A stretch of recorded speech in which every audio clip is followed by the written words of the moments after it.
the Frog King, or Iron Henry. Once upon a time there was a princess who went out into the forest and sat down at the edge of a cool well. She had a golden ball that was her favorite plaything. She threw it up high and caught it in the air and was delighted by all this. One time the ball flew up very high, and as she stretched out her hand and bent her fingers to catch it again, the ball hit the ground near her and rolled until it fell right into the water. The princess was horrified, and when she went to look for the ball, she found the well was so deep that she couldn't see the bottom. So she began to weep miserably and to lament, "Oh, if only I had my ball again! I'd give anything, my clothes, my jewels, my pearls, and anything else in the world to get my ball back." As she sat there grieving, a frog stuck its head out of the water and said, "Why are you weeping so miserably?" "Oh," she said, "you nasty frog, you can't help me. My golden ball has fallen into the water." "Well, I don't want your pearls, your jewels, and your clothes," the frog responded. "But if you will accept me as your companion, and let me sit next to you, and let me eat from your little golden plate, and sleep in your little bed, and promise to love and cherish me, I'll fetch your ball for you." The princess thought, "What nonsense the simple-minded frog is blabbering. He's got to remain in his water, but perhaps he can get me my ball, so I'll say yes to him." And she said, "Yes, fair enough, but first fetch me the golden ball. I promise you everything." The frog dipped his head beneath the water and dived down. It didn't take long before he came back to the surface with the ball in his mouth. He threw it onto the ground, and when the princess caught sight of the ball again, she quickly ran over to it, picked it up, and was so delighted to have the ball in her hands again that she thought of nothing else but to rush back home with it. The frog called after her, "Wait, princess, take me with you the way you promised." But she didn't pay any attention to him. The next day, the princess sat at the table and heard something coming up the marble steps. Splish, splash, splish, splash. Soon thereafter it knocked at the door and cried out, "Princess, youngest daughter, open up!" She ran to the door and opened it, and there was the frog whom she had forgotten. Horrified, she quickly slammed the door shut and sat down back at the table.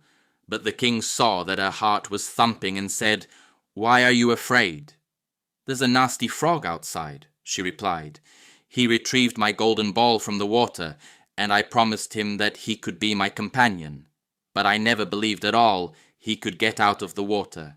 Now he's standing outside in front of the door and wants to come inside." As she said this, there was a knock at the door, and the frog cried out, "Princess, youngest daughter, open up." Don't you remember what you said down by the well's cool water? "Princess, youngest daughter, open up." The king said, "You must keep your promise no matter what you said. Go and open the door for the frog." She obeyed, and the frog hopped inside and followed her at her heels until they came to her chair. And when she sat down again, he cried out, "Lift me up to the chair beside you." The princess didn't want to do this, but the king ordered her to do it. When the frog was up at the table, he said, "Now push your little golden plate nearer to me so we can eat together." The princess had to do this as well, and after he had eaten until he was full, he said, "Now I'm tired and want to sleep. Bring me upstairs to your little room. Get your little bed ready so that we can lie down in it." The princess became terrified when she heard this, for she was afraid of the cold frog. She didn't dare to touch him, and now he was to lie in her bed next to her. She began to weep, and didn't want to comply with his wishes at all. But the king became angry, and ordered her to do what she had promised, or she'd be held in disgrace. Nothing helped. She had to do what her father wanted, but she was bitterly angry in her heart. So she picked up the frog with 2 fingers, carried him upstairs into her room, lay down in her bed, and instead of setting him down next to her, she threw him crash against the wall. "Now you'll leave me in peace, you nasty frog." But the frog didn't fall down dead. Instead, when he fell down on the bed, he became a handsome young prince. Well, Now indeed he did become her dear companion, and she cherished him as she had promised, and in their delight they fell asleep together. The next morning a splendid coach arrived, drawn by 8 horses with feathers and glistening gold harnesses. The prince's faithful Henry accompanied them.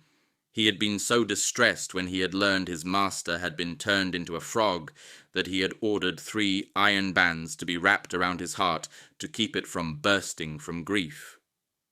When the prince got into the coach with the princess, his faithful servant took his place at the back so they could return to the prince's realm. And after they had travelled some distance, the prince heard a loud cracking noise behind him. So he turned around and cried out, "Henry, the coach is breaking."